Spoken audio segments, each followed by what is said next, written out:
बिल्कुल, मैं संगम तट के पास में हूँ और जहाँ पर संगम तट है ये यहीं पे सभी साधु जो नागा बाबाओं का स्नान होना है वो इसी रोड मार्ग से होकर के गुजरना है और यही मार्ग जो है आगे संगम तट पर जाता हुआ नजर आएगा। और फिर इसके बाद अगर हम बात करें तो अब लगभग 13 अखाड़े जो है 13 अखाड़ों का जो शाही स्नान था उन्होंने रद्द कर दिया है फिलहाल। और जो रविंद्रपुरी है उनकी तरफ से ये कहा गया है कि जिस तरीके से भगदड़ है उसके बाद से जो है कई लोग घायल होने की बात कही गई है। इसके बाद से जो है इसमें देखा गया है तो जो जो शाही स्नान होना था वो शाही स्नान को जो है फिलहाल वो सभी 13 अखाड़ों ने रोक दिया है और अभी तक उसका दूसरा कोई शेड्यूल जो है वो नहीं जारी किया गया है। लेकिन फिलहाल जो नागा बाबाओं का जो स्नान होना था उसे जो है कुछ देर के लिए रोका गया है, यानी कि फिलहाल अभी तो रद्द कहा जा रहा है कि रद्द कर दिया गया है। वो कोई भी साधु संत यहाँ पे आकर के स्नान करता हुआ नजर नहीं आएगा। लेकिन महत्वपूर्ण बात यह है कि जिस तरीके से यहाँ पर जिस प्रशासन की कमियां देखने को मिली हैं और प्रशासन की जो कमियां थी उसके बदौलत जो है शायद जो है कितने लोग आज यहाँ पे जो है घायल होते हुए नजर आए हैं, तो ये भी सबसे बड़ा विषय है। और साफ तौर पे ये हमने जो तस्वीरें आपको दिखाई हैं यही तस्वीर जो है संगम तट पर जाती हुई नजर आएगी और ये संगम तट का मार्ग है, मेन मार्ग यही है और इसी मार्ग से सभी जो है श्रद्धालु जो है और इसके साथ साथ साधु संत वो इसी मार्ग से होकर हालांकि यहाँ और नहीं है तो यहाँ पे देखने को मिल रही है साफ तौर पे, क्योंकि जिस तरीके से रात 2 बजे के बाद से जो लोगों की भीड़ आई है, लोगों की भगदड़ हुई है, उसमें कई लोग घायल बताए जा रहे हैं। हालांकि इन सभी का उपचार चल रहा है और अभी तक कोई आधिकारिक पुष्टि नहीं हुई है तो ये कह पाना बड़ा मुश्किल होगा। लेकिन साफ तौर पे भीड़ को कंट्रोल करना ये प्रशासन के लिए बड़ी चुनौती थी को मिल भी रही है। तो इसी तर्ज पर अगर बात करें तो ये भीड़ जो है वही एक न कोई बड़ा कारण जो है बनकर के सामने आई है। अब शायद प्रशासन के हाथ पैर खोले हैं क्योंकि जो मार्ग पूरे बंद हुआ करते थे उन मार्गों को खोला गया है, क्योंकि जो शाही साधु संतों का जो स्नान था वो स्नान नहीं हो पाएंगे, वो लोग जो है स्नान नहीं करेंगे, रद्द किया है। तो अब जो आम जनता होगी वो वहां पर स्नान करती हुई नजर आएगी। तो जैसा कि फरमान अभी तक जारी किया गया है और इस फरमान के बाद से जो है अब आगे की क्या रणनीति प्रशासन यहाँ बनाता है ये महत्वपूर्ण होगा। और इसके साथ ही साथ कौन अब अगर शाही स्नान अगर होता है या ये लोग आते हैं, साधु संत आते हैं, तो किस मार्ग से होकर गुजरेंगे ये सबसे महत्वपूर्ण होगा। लेकिन अभी तक फिलहाल जो है बड़ी बात यह है कि जो भगदड़ हुई है इसकी वजह से जो है सभी ने अपना स्नान जो है वो रद्द कर दिया है। बिल्कुल संदीप, बने रहिए हमारे साथ, मधुरा भी हमारे साथ बने रही है, हम अभी और भी आपसे अपडेट लेंगे, लेकिन यहाँ पर वक्त है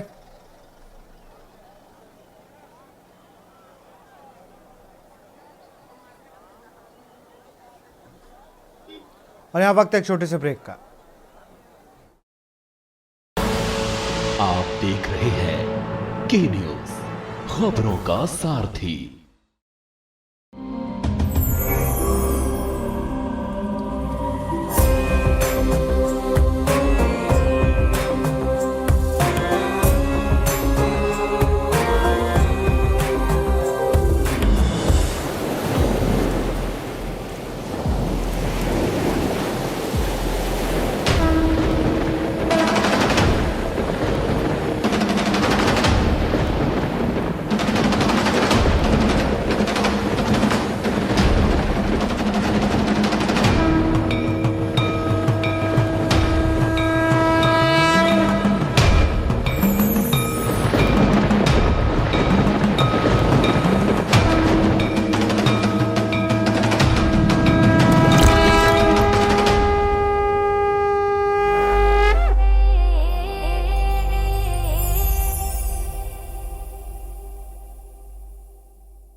आप देख रहे हैं के न्यूज, खबरों का सारथी।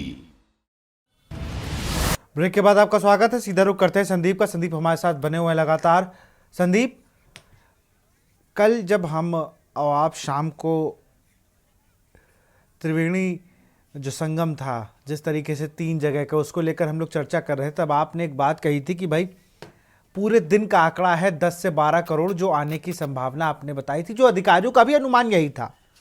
लेकिन 12 बजे से, मैं कह रहा हूं 10 बजे से 2 बजे के बीच हम लोग भी लगातार पूरी रात जग रहे हैं, हम लोग भी देख रहे हैं सारे सोशल मीडिया प्लेटफॉर्म्स और जितनी भी वेबसाइट्स हैं वहाँ पर ये खबर चली कि भाई 12 बजे 1 बजे तक 3 करोड़ 4 करोड़ लोग पहले पहुंच गए।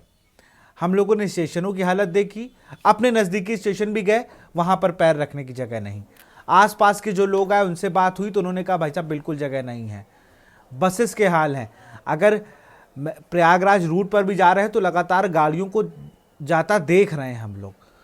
इतनी भीड़, सारे डीएम एसपी को लगाया गया था बॉर्डर्स पर कि आप चौकसी रखिए, आप थोड़ा रूटों को डाइवर्ट करिए, गाड़ियों जो बड़ी गाड़ियां हैं उन्हें रोकिए, जो थोड़ी थोड़ी करके उन्हें जाने दी, इससे बहुत ज़्यादा लोड किसी पे ना पड़े। भीड़ डाइवर्ट करने के लिए कल ए के शर्मा हमारे ही टीवी चैनल पर, जब हमारे ब्यूरो चीफ अभिदय अवस्थी उनसे बात करते उन्होंने कहा कि बाकायदा खंबे नंबर लिखे हुए हैं और किसी को दिक्कत नहीं होगी, आप जिस भी स्थान पर जाएं वहां गाड़ी लगाइए और वहीं के घाट पर नहा लीजिए। जब इतना सब कुछ क्लियर था तो एकदम से इतनी भीड़ सिर्फ संगम तट पर या त्रिवेणी तट पर पहुंची कैसे? क्या ये पहले से था? और पुलिस इसमें करती क्या रह गई?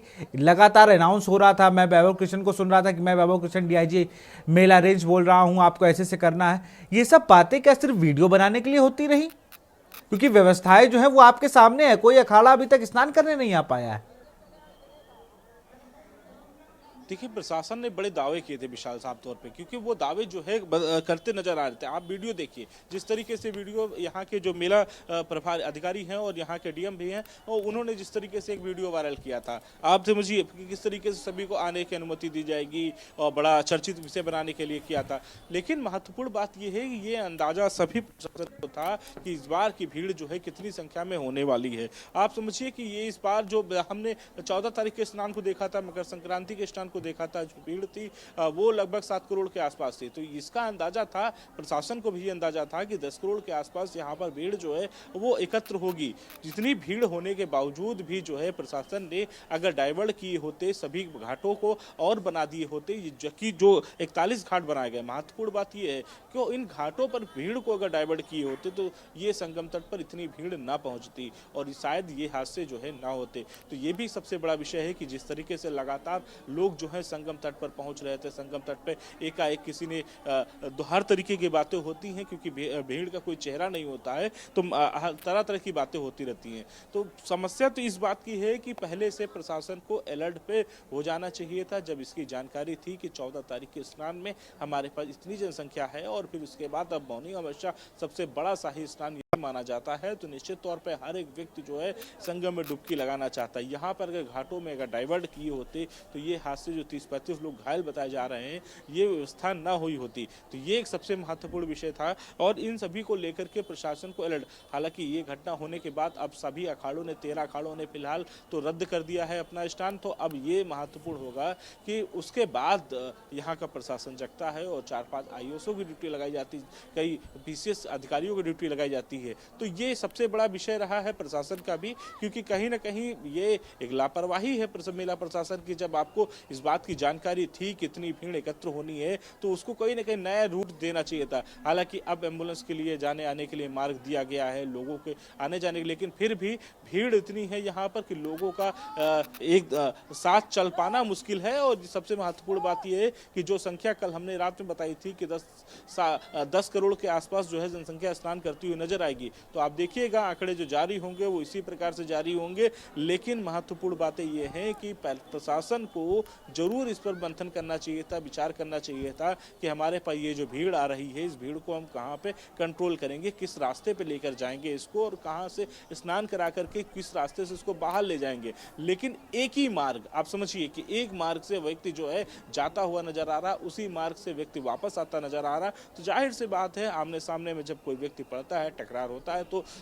भीड़ जो है वो बढ़ जाती है। तो ये भीड़ जो है जो बढ़ी हुई है, इसका सब महत्वपूर्ण कारण यही एक माना जा रहा है। दूसरी महत्वपूर्ण बात ये है कि प्रशासन अगर पहले से अगर सचेत होता सारी चीज़ों को लेकर के, हर रूटों को लेकर के अगर वो पहले से प्लान कर लिया होता, तो ये शायद ये जो हादसा आज देखने को मिला है वो शायद न देखने को मिलता। अब प्रशासन जरूर जगह है, लेकिन महत्वपूर्ण बात है क्या ये जो अखाड़े थे, जिन अखाड़ों की वजह से जो है स्नान शाही स्नान जाना जाता था, क्या वो अखाड़े में स्नान करने के लिए पहुंचेंगे या फिर वो बिल्कुल तरीके से आज का स्नान जो है वो रद्द करते नजर आएंगे। जी बिल्कुल संदीप, बने रही, जरा हम रुक